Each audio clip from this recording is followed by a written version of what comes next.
मेरे प्यारे दोस्तों, आज हम एक ऐसे महान संत के बारे में बात करते हैं जिन्होंने एक महाकाव्य की रचना किया था।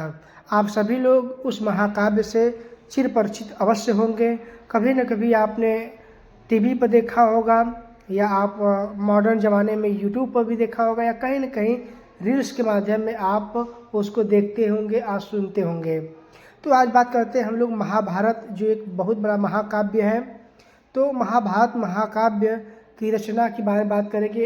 ये बहुत बड़ा महाकाव्य किनके द्वारा रचना किया गया और इनके पीछे इनकी थोड़ी सी हम लोग जानकारी अवश्य साझा करेंगे और जानेंगे कि वो महान संत कौन थे, कैसे इन्होंने वेदों की रचना किया, है ना। तो उसके बारे में हम लोग सब कुछ देखते हैं। तो बात करते हैं कि महर्षि वेद व्यास जी, जो महाभारत महाकाव्य है उसकी रचना किनके द्वारा किया गया था, तो महर्षि वेद व्यास जी के द्वारा। तो जो वेद व्यास जी हैं, तो अब थोड़ी सी इनके बारे में हम लोग जानकारी रखते हैं कि इनका जन्म कहाँ हुआ था।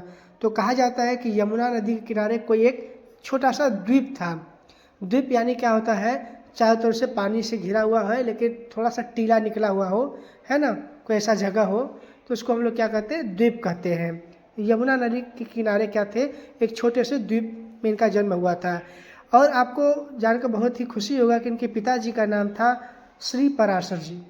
हमने श्री सम्मान में लगाया है, वैसे पराशर नाम है तो श्री पराशर। माता का नाम था श्रीमती सत्यवती।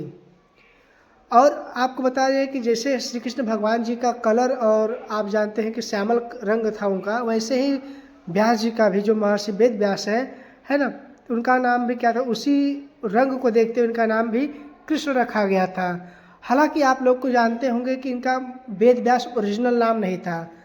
तो वेद व्यास कहाँ से पड़ा इनका नाम, तो आरंभ में यदि बात किया जाए तो सर्वप्रथम वेद केवल एक ही था। वेद मतलब था एक ही बुक में लिखा हुआ था, मंत्रों का एक संग्रह था। कई मंत्र जब लिखे गए थे शुरू में, जितने भी संत महात्मा लोगों ने मंत्रों का जो अपना लिखे थे, जाप करते थे, तो उनके शिष्यों द्वारा लिखा गया हो, है ना। तो आरंभ में कहा जाता है केवल एक ही वेद था। तो जो कृष्ण थे, अर्थात जो वेद व्यास जी थे, वेद थे, है ना, व्यास जी थे, तो व्यास ने इनका काफ़ी अध्ययन किया, है ना। व्यास जी ने इनका काफ़ी अध्ययन किया। तो मंत्रों के आधार पर, उनके गुणों के आधार पर इन्होंने क्या किया, जो पहले एक वेद थे उसको क्या किया, 4 भागों में वर्गीकृत कर दिया। अर्थात उसको 4 भागों में, अलग अलग भागों में क्या कर दिया, डिवाइड कर दिया।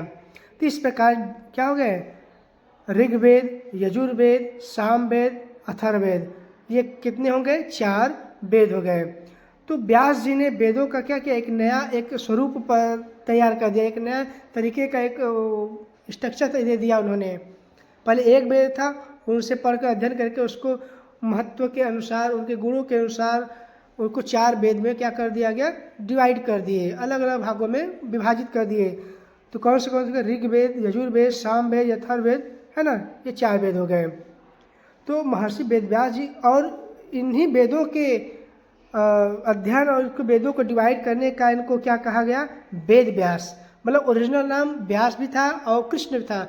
वेदों के अध्ययन के कारण इनको, इनका नाम कर दिया गया वेद व्यास, वेद व्यास, ठीक है। तो आप जानते होंगे महाभारत के जो महाकाव्य है उसकी भी रचना करने वाले आपके कौन हैं, महान संत महर्षि वेद व्यास जी हैं। और महाभारत में आपको पता होगा कि 18 पर्व हैं, ठीक है। तो आप सभी लोग कभी न कभी देखे होंगे महाभारत में श्री कृष्ण जी उपदेश करते हैं। उसी बीच में आता है कि श्री कृष्ण जी उपदेश दिए, उनके संग्रह, जो उपदेश को संग्रह किया जाता है उसी को गीता के रूप में हम लोग अध्ययन करते हैं। जो अर्जुन को उपदेश देते हैं भगवान श्री कृष्ण जी, उसी को क्या होता है, हम लोग गीता के रूप में, अष्टाध्याय के रूप में हम लोग अध्ययन करते हैं। तो आपको बहुत जानकर के खुशी हुआ होगा कि जो महाभारत लिखा गया, इतना बड़ा महाकाव्य लिखा गया, वो किनके द्वारा, तो महर्षि वेद व्यास जी द्वारा, है ना। आप हमें अपने पूर्वजों पे, अपने संत महात्माओं पे काफ़ी खुशी है, काफ़ी हम लोग को गर्वान्वित महसूस होता है कि हमारा संस्कृति, हमारा सनातन धर्म कितने वर्षों पुराना है, सदियों सदियों से पुराना है। इसी के साथ जय हिंद, जय भारत, जय सनातन।